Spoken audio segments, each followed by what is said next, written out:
Howdy, howdy, howdy, everybody. How are you guys all doing tonight? Welcome to Mondays with Max. Happy Labor Day, everybody. Oh, no, they can. I can see the mic. You guys can all hear me, right? Give me a 1 in the chat if you can hear me. Oh, okay, Ridput said, good, my man. All right, cool. All righty. Wife thought maybe you couldn't hear me, but I was pretty sure you could. Anyway. Alrighty, well again, happy Labor Day to everybody. Appreciate you guys all being here. I'm gonna end that poll because that's overwhelming that you guys do like my music choice being different. But anyway, appreciate that feedback. Well, let's do a quick roll call. Fudweiser, thank you for being here. And it cut off the top when I switched to top chat, so I know that there are a few other people here. I know Pocket Change was here. I think she was first. Triple D Innovations, thank you for being here. Keith Betts. D Miners, thank you for being here. Crypto Tito, hey. Ho ho. Mining King, thanks for being here. And thank you guys for being members, you and Fudweiser. Canadian Miner, Alexander Fleener. Let's see who else is here. A lot of chat before. Appreciate that. Austin S. Chang, as usual. Appreciate you being here. Hillbilly Change XD. Howdy to you as well. Austin. Let's see. Automatic Beats. Appreciate you being here. Rude Poots. Travelers Travels. Automatic Beats. Don't think I said his name yet. Wow Henway. Haven't seen you in a minute. At least not that I recall. So appreciate you being here. Let's see here. Who else? I know I saw Sunflower Mama, of course, is here helping me to monitor the chat. Network Bits. No more helium for him. Anyway, I saw that stream. Looking forward to seeing what you have coming. Let's see who else. Integra Guy, appreciate you being here and being a member. Let's see. Brian Hollywood, appreciate you being here, and I expect to be heckled, so there you go. I think I was what 30 seconds into the stream and I mentioned helium, so sorry for that. Solar Miner, appreciate you being here. New England Crypto, think that may be Attains, appreciate you being here. Just trying to scan all the way down. Yashnik, thank you for showing up. Sean, and if I missed anybody, I apologize. But I think that about covers everybody. So, I had a 3-day weekend. Unfortunately, it's coming to an end, but at least I get to end it with this. Always fun to talk on my live stream. But it did give me a chance to do some research, do some thinking, kind of back to my old format where kind of gave food for thought for people and gave my own opinions on things that may not necessarily be out there. So anyway, but without further ado, this live stream is brought to you by Fluxpools.net. Fluxpools.net would like to announce a miner appreciation program where they will be giving one lucky miner $1,000 in Flux every month for the next 12 months. Flux Labs is operated by people from the Flux team, and their main goal is to provide a safe and transparent mining experience. While the Flux project does not directly take from the pool, Fluxpools.net gives a portion of their fees back to the Flux project because they believe in Flux and the miners. Here's how to enter the $1,000 in Flux giveaway. Mine at the pool and maintain at least 90% uptime for the first month and 95% uptime for the following months over the next 30-day period with at least 1 GPU. That's it. The giveaway prize will be sent directly to the mining address, so please do not mine to an exchange. Rewards may be lost as a result. This is all on top of their normal weekly loyalty program, and starting on August 19th, all the parallel asset fees will be cut in half. Check out fluxpools.net, link down below.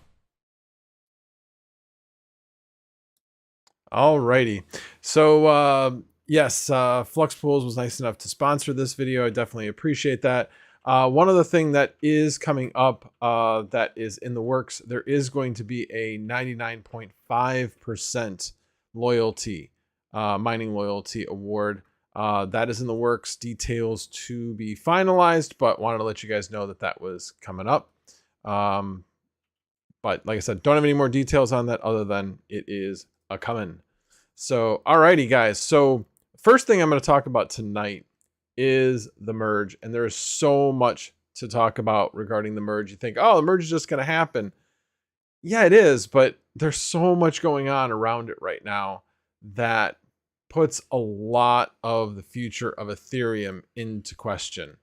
So for those that don't know, obviously there was a Tornado Cash thing happened quite a while ago where OFAC basically laid down a demand that basically said Tornado Cash can be no longer, you violate OFAC rules if you enable a transaction by Tornado Cash. Typically, OFAC puts out rules regarding doing business with certain entities or people, not actually saying that a certain piece of software can't operate. So there's a lot of talk about censorship out there. Is it really the responsibility of the people that write the code? And I'm not going to give opinions about that. I'm just basically going to lay out the arguments that are being made and what it means to Ethereum, especially with some of the stances that the people of Ethereum are making. So anyway, so let me bring up a few things here. Let me bring up the other screen. One thing I do want to bring up, and thanks to Tains for bringing this up, while the hash rate has been decreasing on Ethereum, did want to highlight that, yes, the Ice Age, the difficulty bomb, has actually been activated. Now, it's very slow at this point, but it is actually activated. The current blocks are anywhere from 13.5 to 13.8 seconds long. They are typically supposed to be right around 13 seconds long. And you can see back on July 4th, when the difficulty bomb was diffused, you can see they were right at 13.06, 12.95. They were averaging close to 13 seconds. Now they're averaging closer to about 13.7 seconds long. So anyway, 13.6 to 13.7, I should say. So I think we're pretty close to the next epoch where I think things are going to jump up even more. I think basically that's where we're going to be closer around this 14-second range. And then the next jump up is about 14 and a half, I'm guessing. But, honestly, this should be the last jump up in block times before, I believe it's the last one. Maybe there's one more, but I thought this was the last one before, the last epoch before the actual merge would take place. So anyway, just something to be aware of. But as I was saying, the Tornado Cash, there's so much detail in this story, but to try to sum it up, the government is censoring transactions based on what the software does. Basically saying that it's a mixer. So basically transactions go in to this mixing pot and then transactions come out, but you can't tie the transactions going into the transactions coming out. So you don't know which one of the wallet addresses coming in actually went out to the wallet address going out. So this basically obfuscates, basically makes it so that there's no transparency into where the money came from when it went into a known bad address.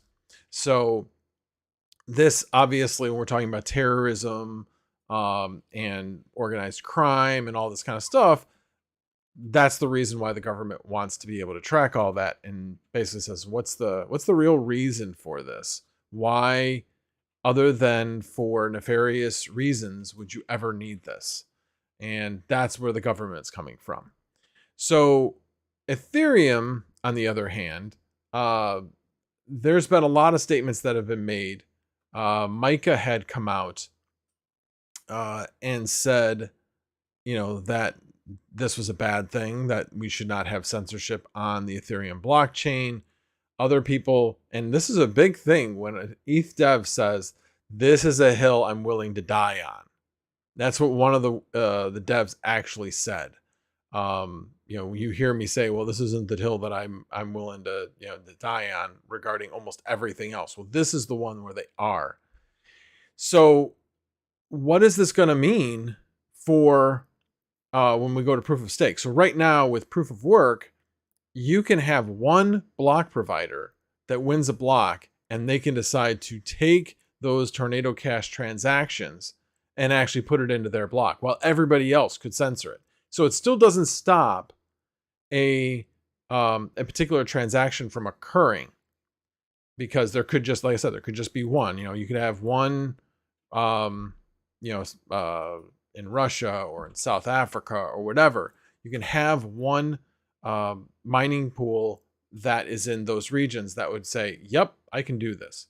So you don't necessarily have that direct censorship with the current setup.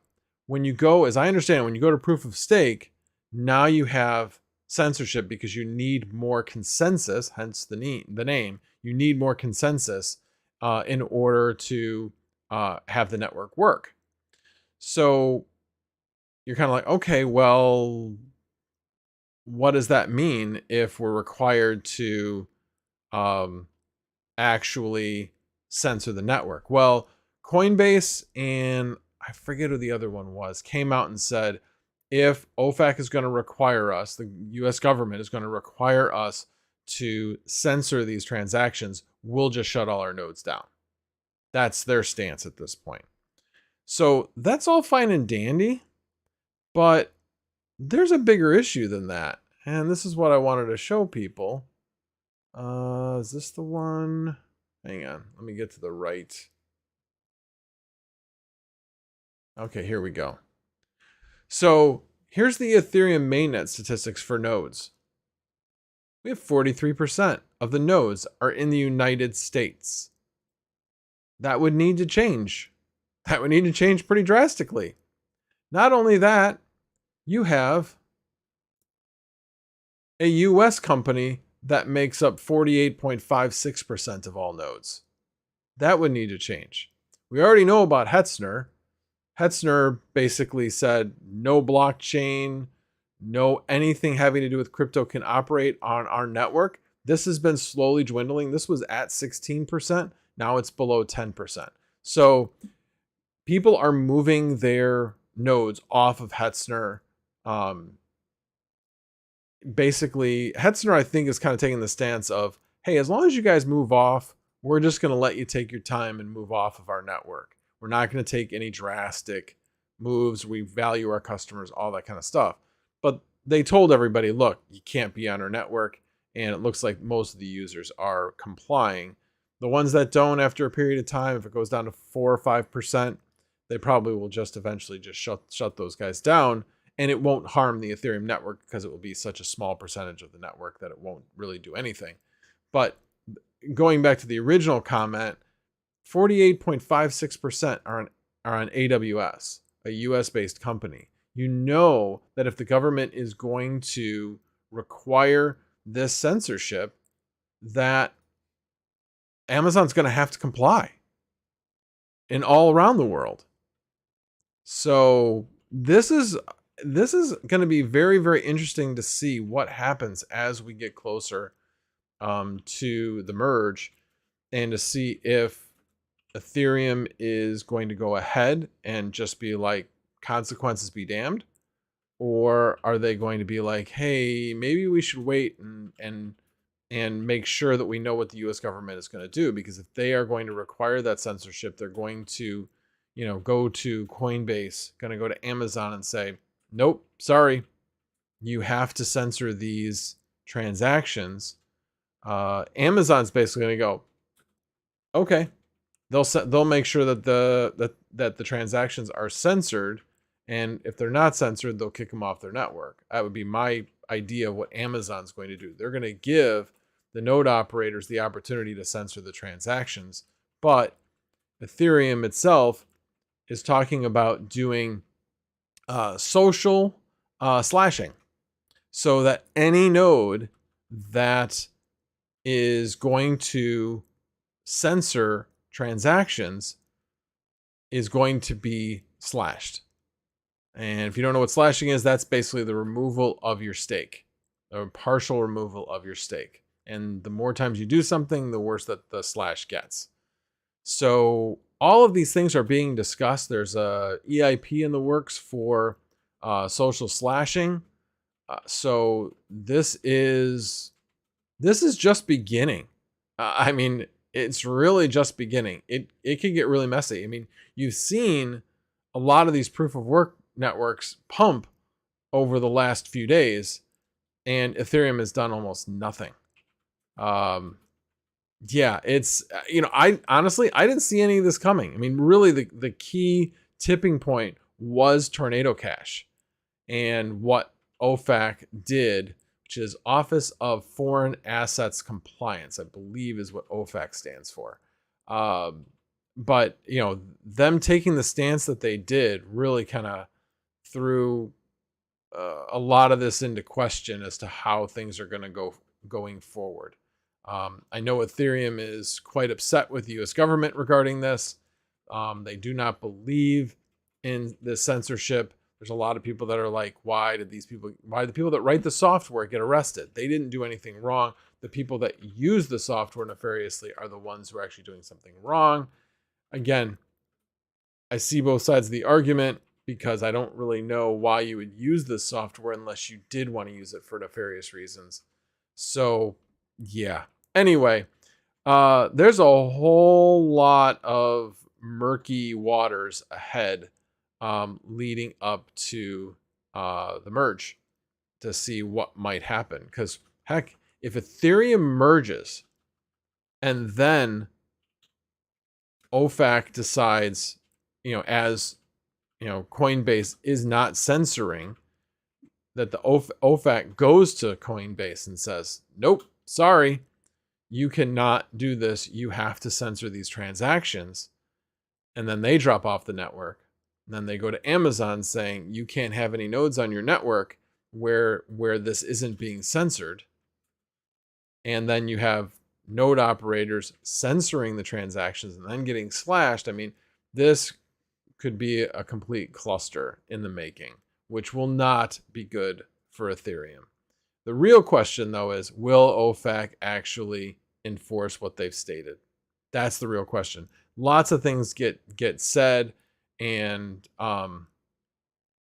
yeah, I'm just curious how far they're going to go in making sure that all people involved in a blockchain are going to comply, whether it be node operators, mining operators, and such. So, as there actually has been, so it's been shown that Ethermine has actually been censoring these transactions. Other mining pools have actually been processing. And with all that said, Tornado Cash hasn't really been used much because the US government shut down the domain. So it's been a lot harder to use the feature, use the smart contract, because the site is no longer. Although, from what I've heard, they're trying to get a new domain so that they can bring up the front end again. So we shall see. This is going to be something that is going to be very, very interesting over the next month or two to see how all parties react. And again, now there's another interesting subject in either the consensus call or the dev call to see what they say about this. Like I said, Micah had some pretty interesting things to say about it. So anyway, well, thanks for joining us, D-Miners. I see that you're taking off. Yes, I know 5 a.m. comes mighty early. I have to get up at 3:30, but I stay up a little bit late so I can do this. At any rate, that's what's going on there. I'm trying to make sure that I covered everything. Oh, and don't forget, the consensus layer, the beacon chain, is actually forking on September 6th, which is tomorrow. And so a lot of the exchanges and wallets will probably be down from the standpoint of deposits and withdrawals. So just keep that in mind if you're looking to move your Ethereum around. I know Bittrex came out with a statement that said statements on the Ethereum merge, Paris hard fork. The Ethereum network is scheduled to undergo the merge. That's the Paris hard fork. But basically, this timing on Tuesday is coinciding with, I can't think, it starts with a B. But anyway, the name of the hard fork for the consensus layer is on September 6th. And so this is the reason why I believe that they are doing it at this time. So anyway, so keep that in mind. There may be different times leading up to the merge where wallets or exchanges will have Ethereum locked up during that time. So anyway, well, let me see what comments have been made. Travelers Travels asked me, do you have any gold shell box miners? If so, to which ones? No, I do not. I am a pure GPU miner right now. I do not have any ASICs of any sort at this point. Let me scroll up, see if there was anything else. Slashing is definitely worse than sharding with the D. Anyway, let's see. Crypto Crag, thank you for being here. Appreciate it. Paul D, thank you for being here. Taliban big on Web3. Yeah, I'm not really sure what the risks of Web3 are. I haven't dived super deep into that, but yeah.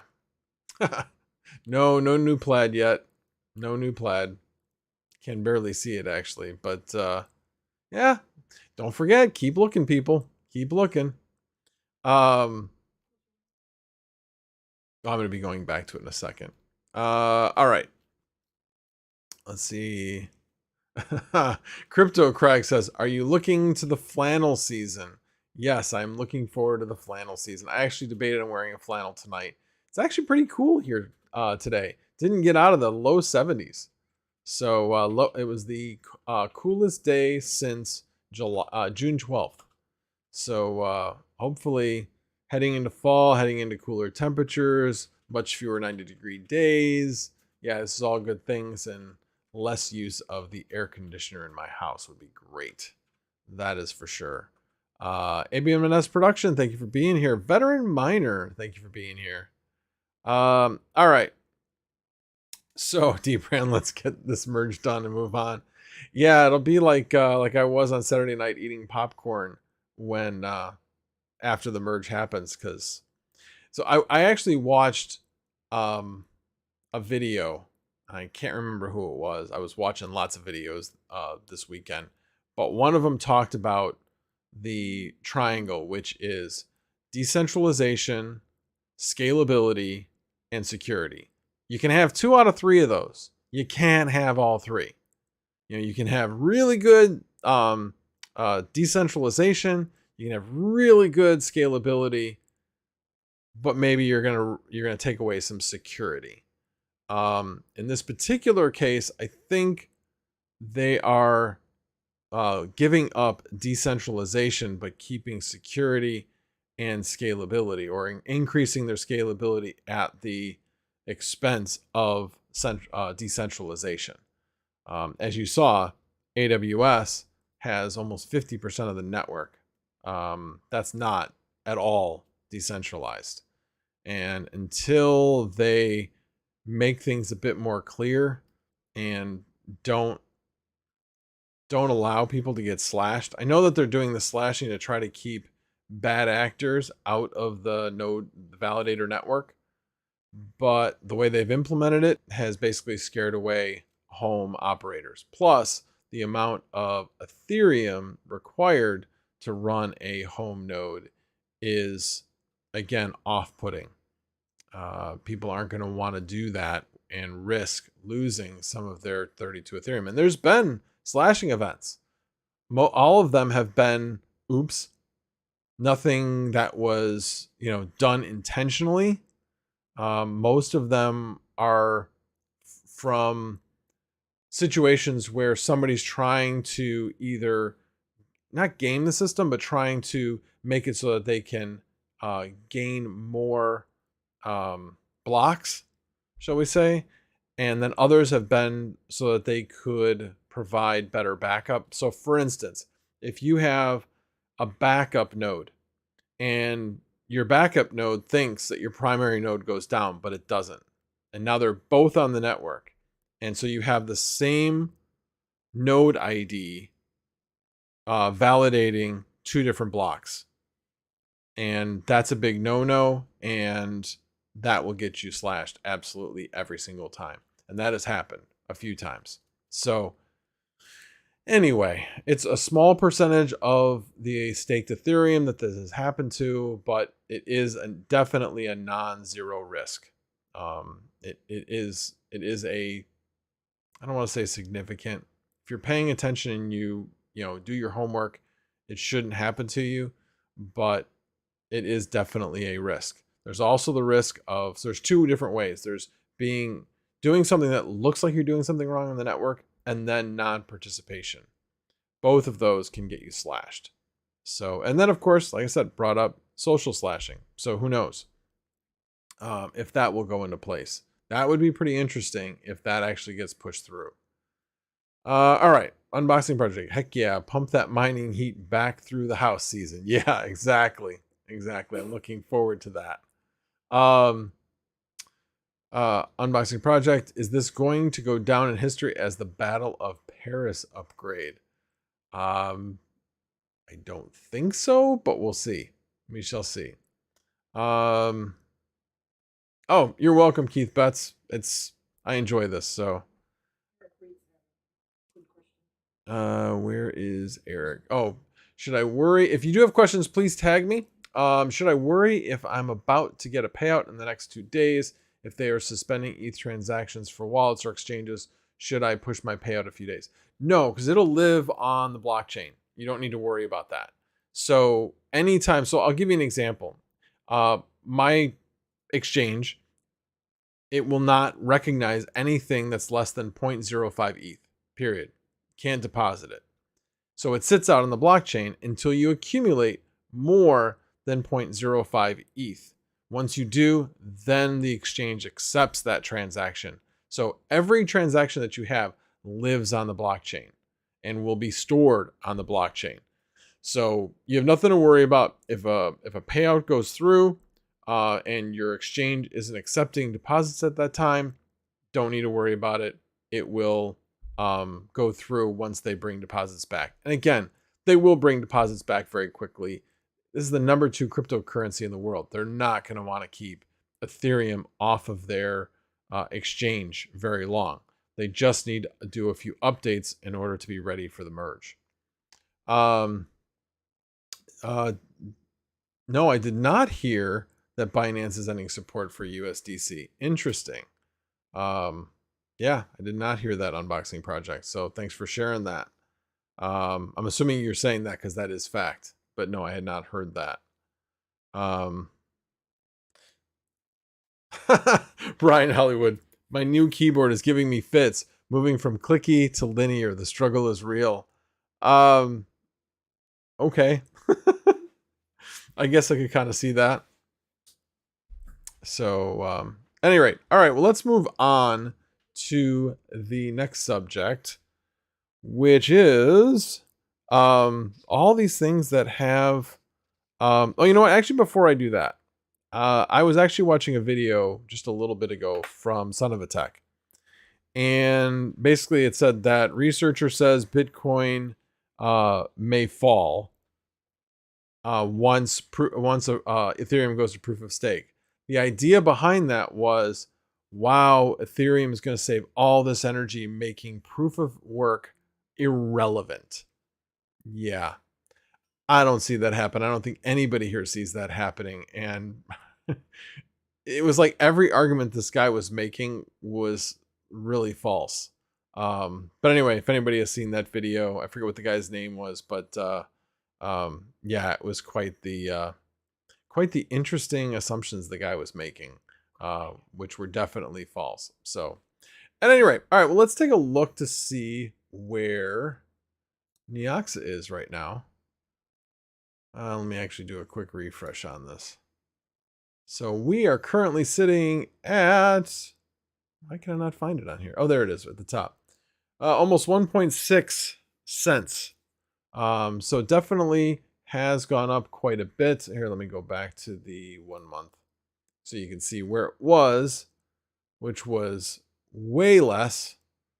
Back here is about where I mined my 6,800, and it's worth a lot more now, but it was still only 6,800, so it's nothing like what other people have. But yeah, it has taken us on quite a ride. Went all the way up to like 2.4 or so, something like that. Let's see. Trying to get it. There we go. Yeah, 2.4 cents. So we'll see what happens. I mean, it's taken a couple jumps. It comes back down, jumps up again. That keeps going. Now it's come back to a new resistance level. So hopefully it holds this and then reaches higher ground. But again, this is not the only one that has pumped quite a bit. We also have Flux and Ergo.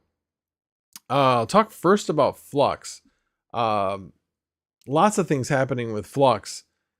We definitely have another drop of parallel assets coming with Ergo. I believe that's coming at the beginning of October. I'm not sure if they've announced the exact date yet, but that's part of the snapshot that they took on May 5th. And then in fourth quarter, they have said there's going to be another snapshot as well as another parallel asset coming. Don't know if that's going to be Atom or not. Yeah. Well, you beat me to it, Mining King. Yeah. Flux made the top 100 today. I don't know if they're still in the top 100, but they made it all the way up to 94 last I saw. So that is pretty amazing.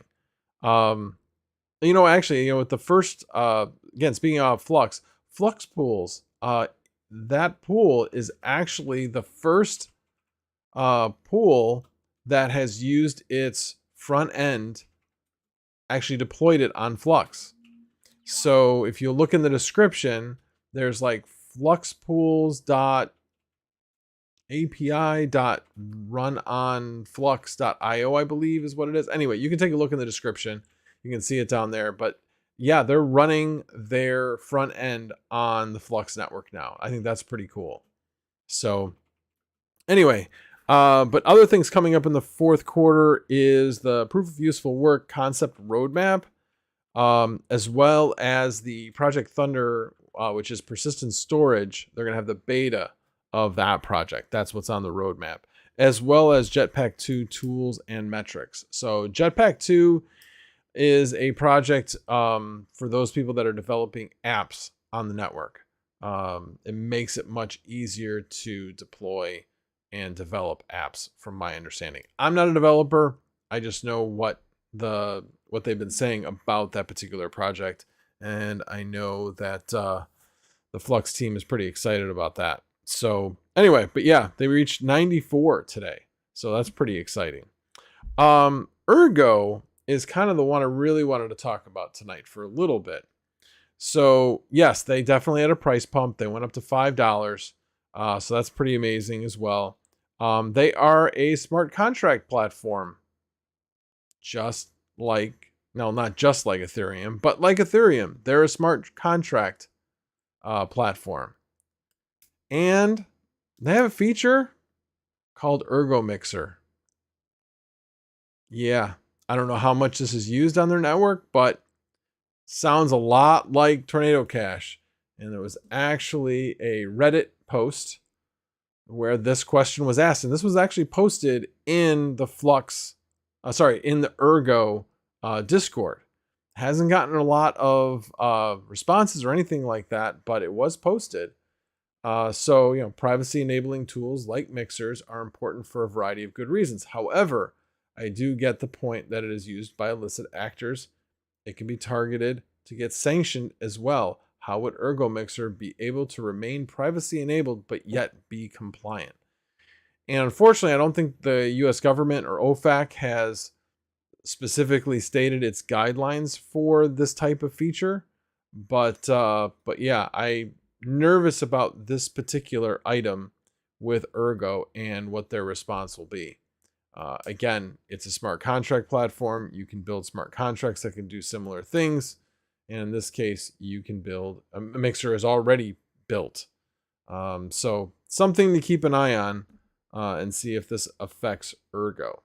But in the meantime, happy to see it pump. I think that's great. Let's see. Was there anything else on that one? I don't think so. I got through a lot of my stuff that I was going to get through in a relatively short period of time. So I am going to, and then the other things, I've got a solar video that I wrote a whole bunch of notes for, and I will save that for an actual video.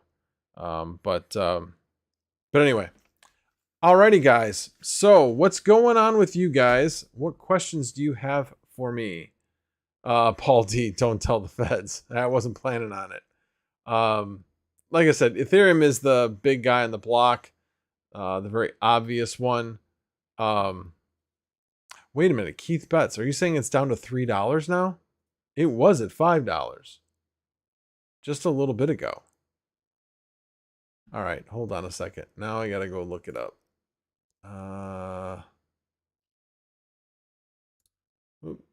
Let's see. Ergo. No, it's still at 496. It's right near $5. You made me nervous there for a second. So I just looked at it. It was at almost $5. At any rate, let's see what else. Flux Ergo will be paid out on October 25th. Okay, thanks, Tains. Appreciate that. Wasn't sure if it had been announced or not. For some reason, I had October 5th in my mind. Not really sure why, but definitely looking forward to that. Again, that snapshot's coming up. So if you're thinking about selling Flux, be aware of that. Obviously, that's going to affect the amount of the parallel asset you will get. Is based on the amount that you're holding within your Zelcore wallet. ETC price prediction post-merge is 1K. Bacon, eggs, and hash, where are you getting that from? I mean, that'd be awesome. That would really be awesome because that would take on, at that point, it becomes an apples to apples. That would probably make us all profitable at that point. Maybe not as profitable as we are today, but definitely profitable. So I don't know. It'll be interesting. Even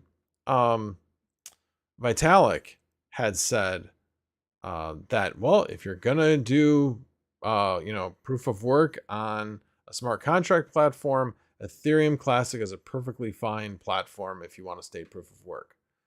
Now, he had self-serving reasons because he didn't want to see any forks. He didn't want to see any proof of work forks of the existing Ethereum network. But very interesting that he had said that quite a while ago.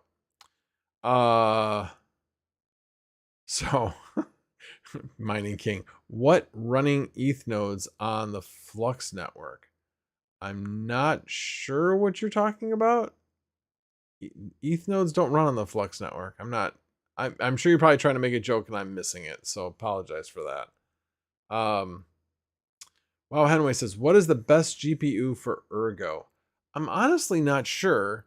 I would hazard a guess it's 3070 just because that's kind of the best all-around GPU, as well as it runs similar to Ethereum, like the overclocks are similar. But I can't really say for sure. Let's see.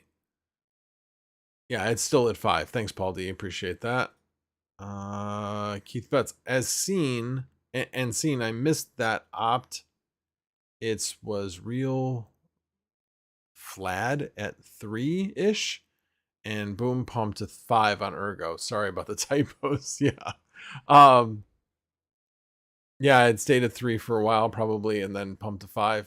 Yeah, I just looked at what it was, and I was really surprised that it was there. So, Mining King, since Flux wants to compete with AWS and Azure, ETH nodes would make sense. Oh, I see what you're saying. Yeah, it is kind of interesting to see because I believe that it is Dockerized. An Ethereum node is Dockerized. So it would be very interesting to see an ETH node run on the Flux network. I would love to see that. I think that would be quite the coup by the Flux team to have the first Ethereum node run on the Flux, not the first one, but have an Ethereum node run on the Flux network. And again, it would be a lot cheaper to run, a lot cheaper. But that would be, that raises a whole number of questions.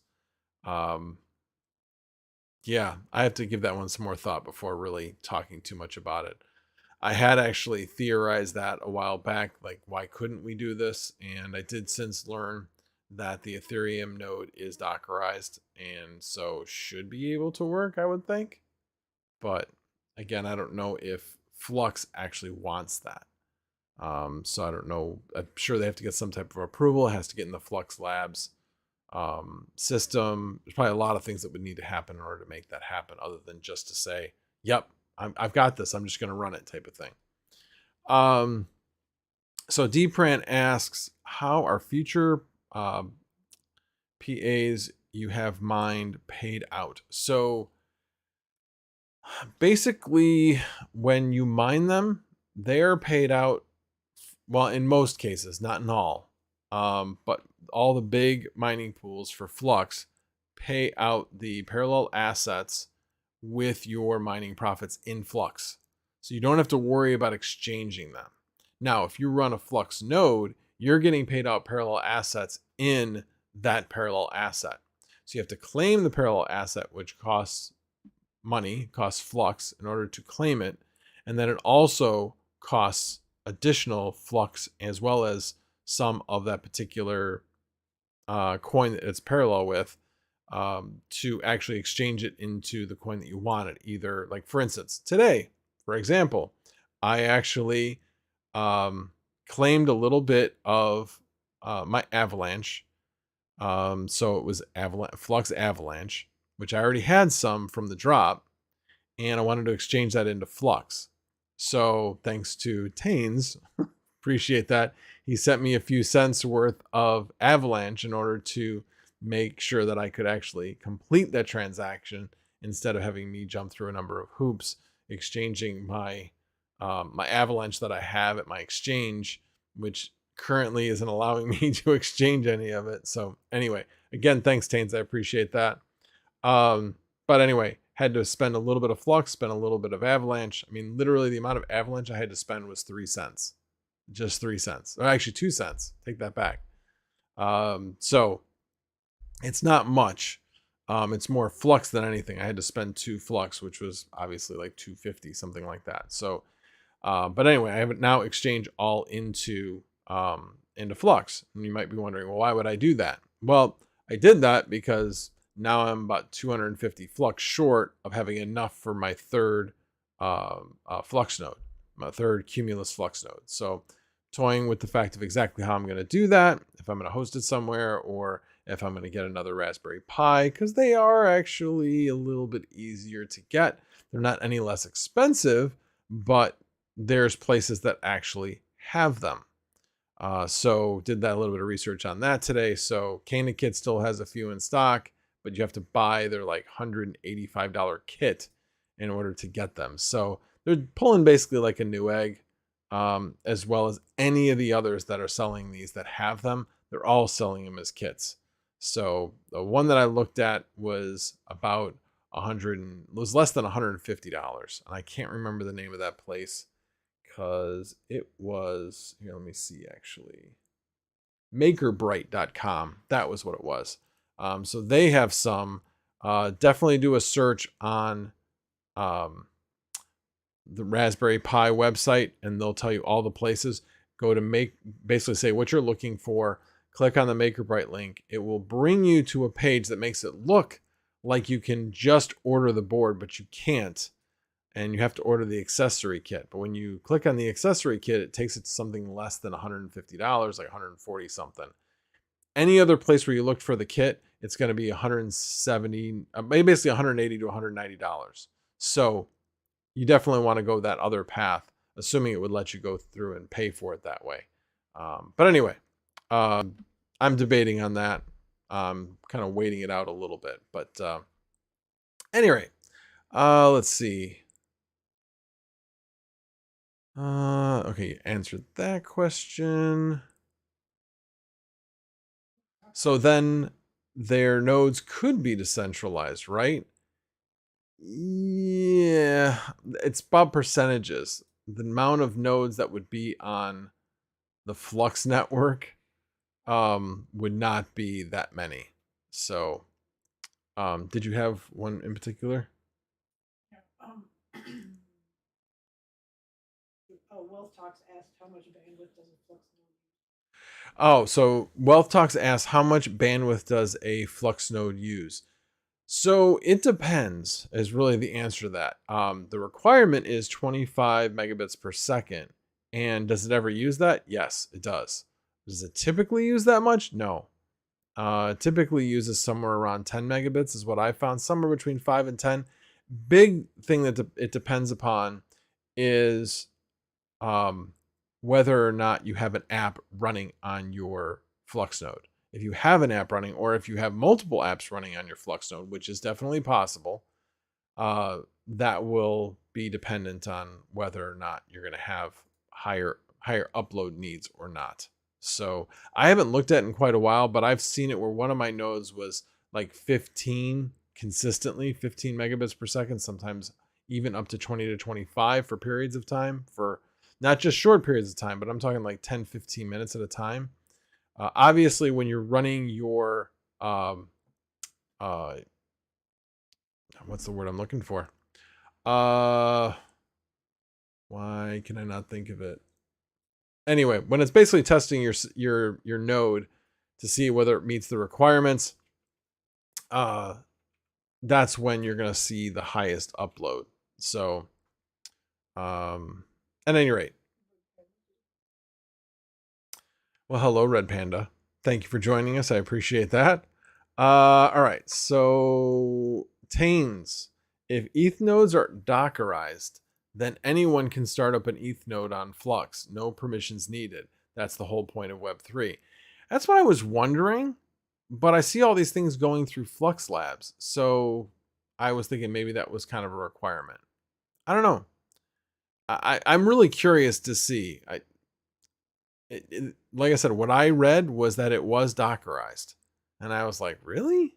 So I don't know if the information I got was incorrect, but I don't know. You can put an ETH node on a Raspberry Pi. So it's not far-fetched to then say it's probably Dockerized as well. So at any rate, I don't know. Jeff Key, actually, you're here. Could you run a Ethereum? I should have asked you this because you asked me if I had any questions. I didn't think about this, but can you run? Is there any reason that you can think of why you wouldn't be able to run an Ethereum node on the Flux network? You may say you don't have enough information about Ethereum nodes to make a call. Totally understand that. But just curious if you guys have come across that question and you already know the answer. But again, Jeff Key, thank you for being here. I do appreciate it. Let's see here. Oh, jump. Whoa, ETC is surging.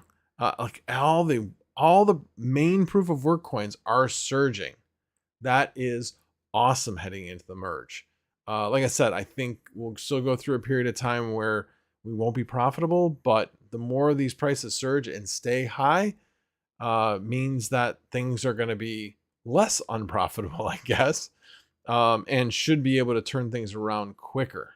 So, Mining King, Max needs host for his nodes. I only have 56K dial up. I think that's false, Mining King. Maybe my memory I've lost my memory, but I'm pretty sure you have faster upload speed than that. Anyway, DC3, what pool are you mining Flux to? Well, I just recently switched over to Fluxpool. I was mining at Hero Miners, so I'm going to be trying out Fluxpool for a little while. So they're both great pools. Got nothing but great things to say about both of them. So, but I am personally changing over to Fluxpool. Let's see here. Paul D. If I run Ethernet to my neighbor's house, is that enough bandwidth for a node? All depends on how good your neighbor's Ethernet or internet is. So can't really say for sure. And you probably want to ask your neighbor first. I think they'll notice the cable. Could be wrong, but you never know. Anyway, Yeah, Red Panda, again, thank you for being here. I'm finally caught up to where he came in. Benchmark, that was the word I was looking for. You couldn't spell it, I couldn't say it.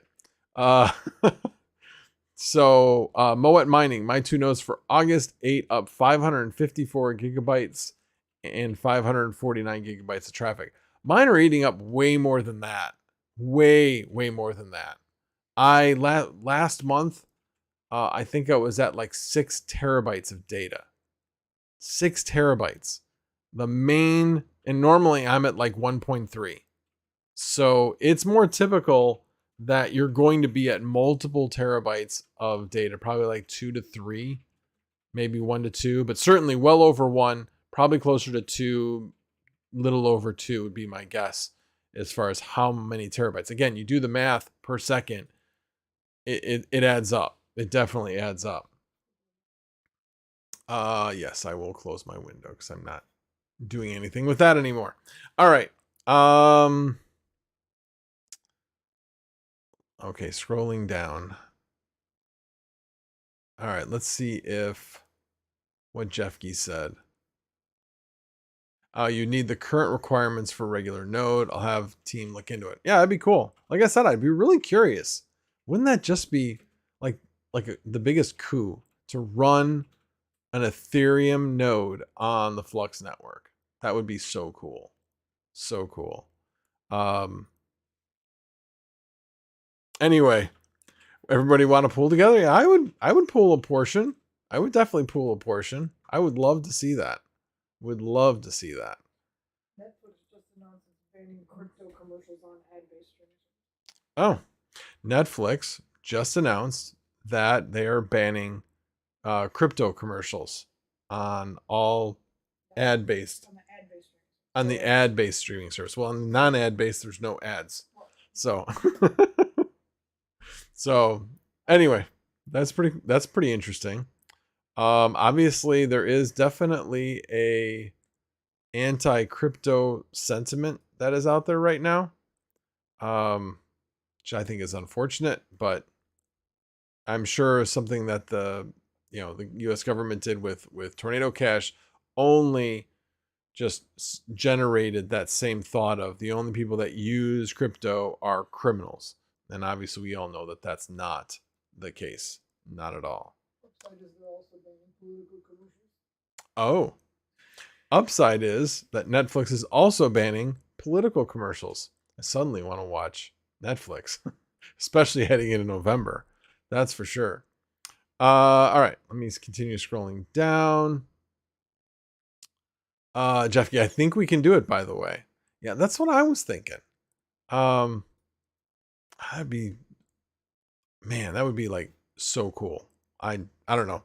I'm definitely interested to see if that could actually happen and have Flux actually like publicize the fact that that's happened on their network. Integra Guide, 3 terabit in July. 2.8 in August. So yeah, like I said, 2 to 3 is pretty typical. And Mining King chimed in. My total traffic for the month with 3 nodes is 8 terabits of data total network traffic. And is that this month or last month? Because we're only a little bit. I'm guessing you mean for the last 30 days or so. Yeah. Anyway, but yeah, that makes sense. Like I said, 2 to 3. That would be right along that 8 terabit mark. So, actually, since we're talking about Flux nodes, I actually have an app running on each one of my Flux nodes. And Taines, thanks again. He's like, hey, if you have this MOK application running on your Flux node, you may be able to get paid out, or you will get paid out in Cadena if you have your Cadena wallet, configured with your Cadena wallet, which I do. I'm going to double check that actually, but I'm sure I put it into both of my nodes once I found out that was a possibility.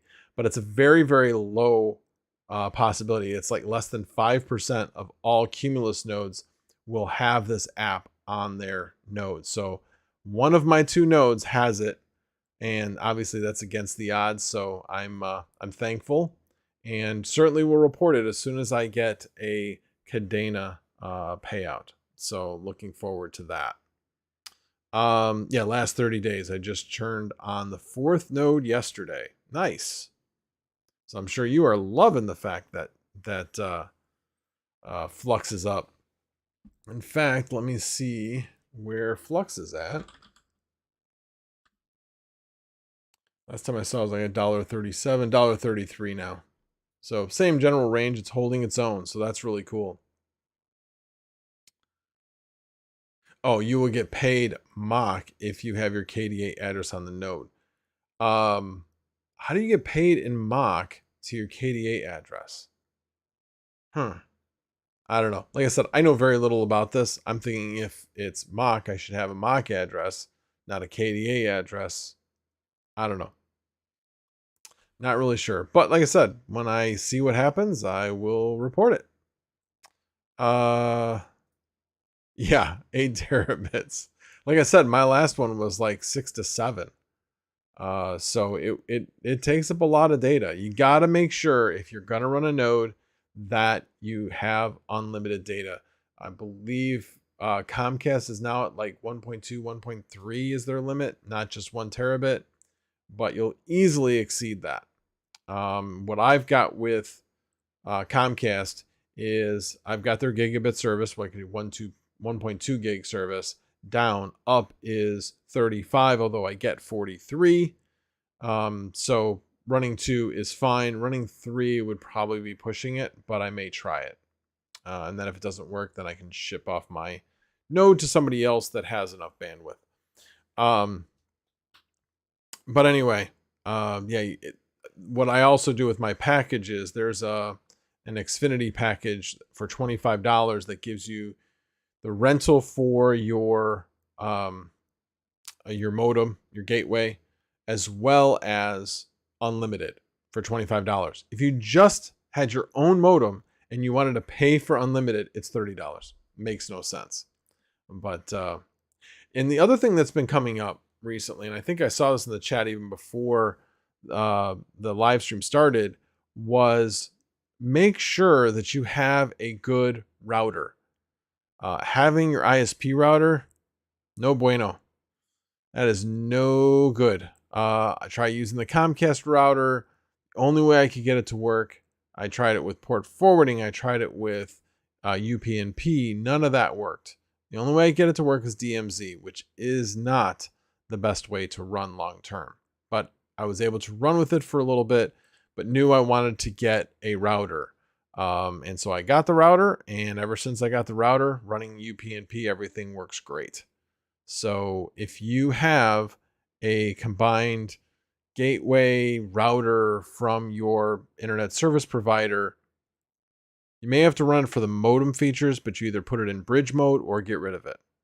If you have fiber to the curb and you have Ethernet coming into your house, then you do not even need to use it. You should just be able to go straight Ethernet into your router, not their router. And then in that particular case, you should be saving some money because you do not have to use their router. So definitely worth the investment, no question. It saved me a ton of headaches.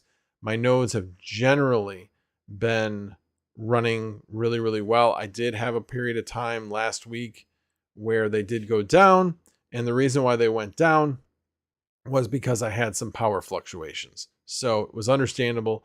But other than that, they've been running rock solid with this particular router. So I have a TP-Link, the top of the end TP-Link router.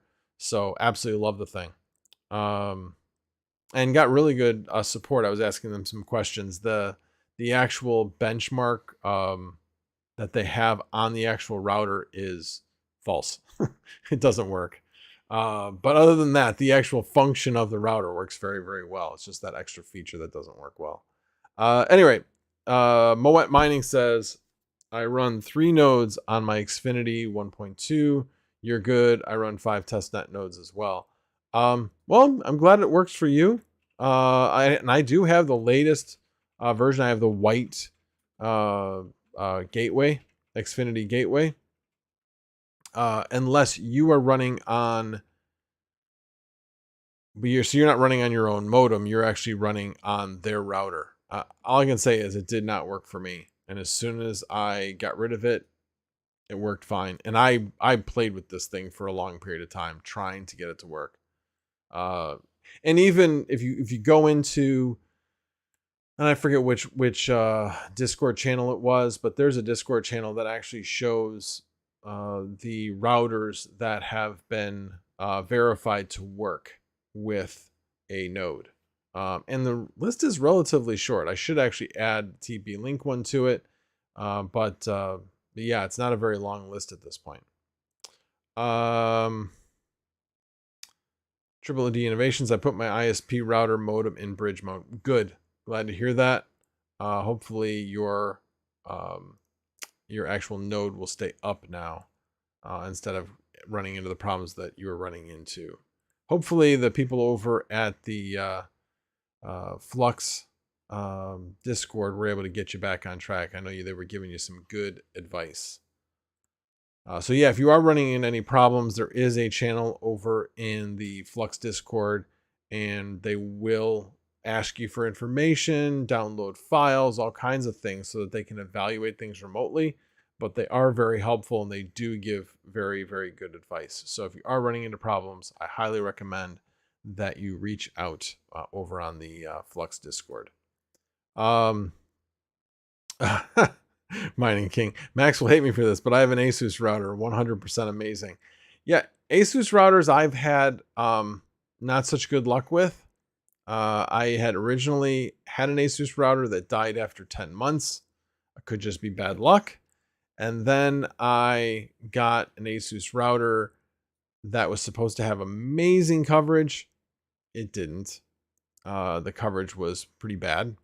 So this was back when I had my desk over in the dining room. And as soon as I changed over to the Asus router, like I said, was supposed to have amazing coverage, it was actually worse. My speeds got lower with the Asus router than with the Xfinity router. So, and that was a high-end Asus router. So, your mileage may vary. Yeah, obviously we all have our brands that we like, that we've had good and bad experiences with. I like Asus. I love their GPUs. It's not that I don't like Asus. It's just that I have not had good luck with their routers. And Keith Betts loves Netgear. So yeah, the Blackhawk. Yeah, definitely a good router as well. I just have never tried it. So, oh, Triple D, sorry to hear that it's still not working. Again, hopefully they can get you back on track. And Mining King specifically states it was the AX82U. Oh, DJ Mines, sorry. Thank you for being here. I appreciate it. That was a fun stream you did last night. You did a call-in show. I thought that was really cool. I wish I had thought of it. But definitely a great format. I thought that was so cool, getting everybody involved, putting names with faces. Definitely highly recommend. I don't know if you're going to do that every Sunday night, but definitely highly recommend that if he is, you check it out. Let's see. Moet Mining. Most modems are only 1 gig up. You pay for 1.2, and then you get 1 gig to your router. You have to make sure your modem can do 2.5 gig uplink to your network, and your firewall can take it. Yes, that's true. I know the particular gateway that I have actually does have a 2.5 gig connection to my router. So I am able to somewhat take advantage of it. All my Ethernet, though, that I have coming out of it, each Ethernet coming out of it can only do 1 gig by itself. It does have, I won't even go into that. Basically, it just has the ability to do 1 gig ports. There aren't any outputs of 2.5 gig ports. So, but like I said, at least I can share that 2.5 gig, but it's actually 1.2 anyway. I can share the full bandwidth through all basically Wi-Fi. I got 2 Wi-Fi 5 gigahertz channels basically. And so I can have certain ones, certain devices on one and certain devices on the other. For instance, I've got all the devices that are on Wi-Fi on one channel, and then I have my daughter's computer on the other channel, so that she has full bandwidth. Because she's down in the basement, want to make sure that she's able to get as much as possible. Anyway, S. Chang, PPLNS question. If the poll is lagging in finding blocks and all the shares submitted unpaid, I guess you have to keep on GPU on it to collect, even a weak GPU. I'm not sure if I understand the question. I'm going to take a drink of water.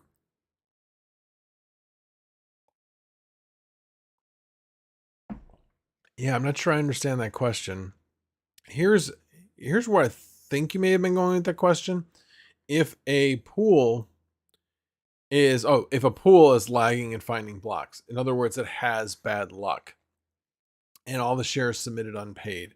So the way PPLNS works is it's over a period of time. It will take the number of shares over that period of time that you've submitted versus everybody else. So whatever that period of time is, you will take whatever share that is once the block is found.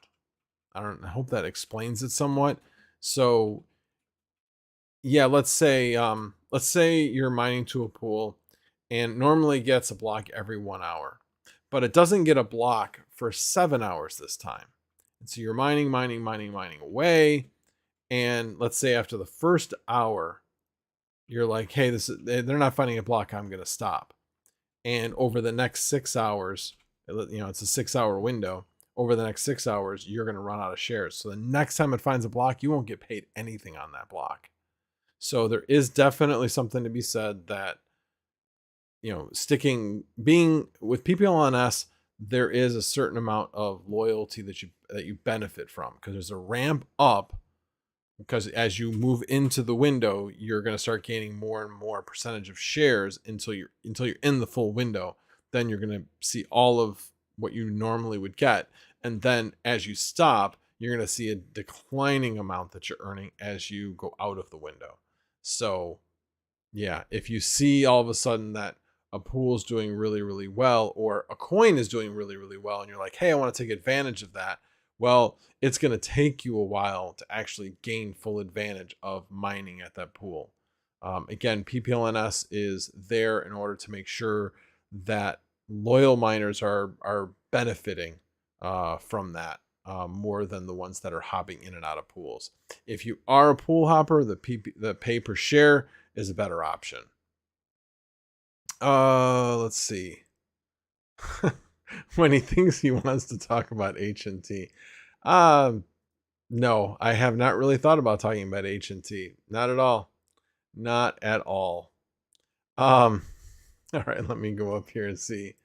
Integra Guy, if you have ×2 Ethernet ports on your router, and your router supports it, so aggregation and modem lookup, dual WAN aggregation can use ×2 ports for better traffic flow.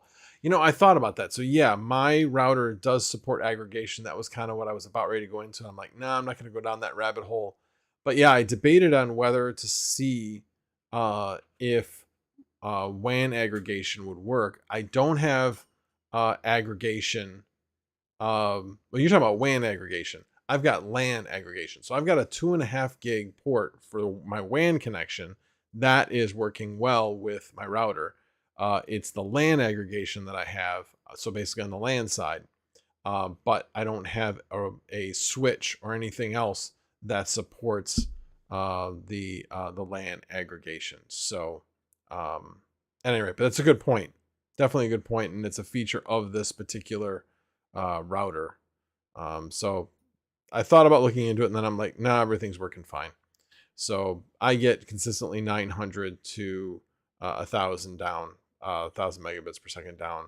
So right around 1 gig down. So I'm pretty happy with that. DJ Mines, I'm sure you've been really, really busy.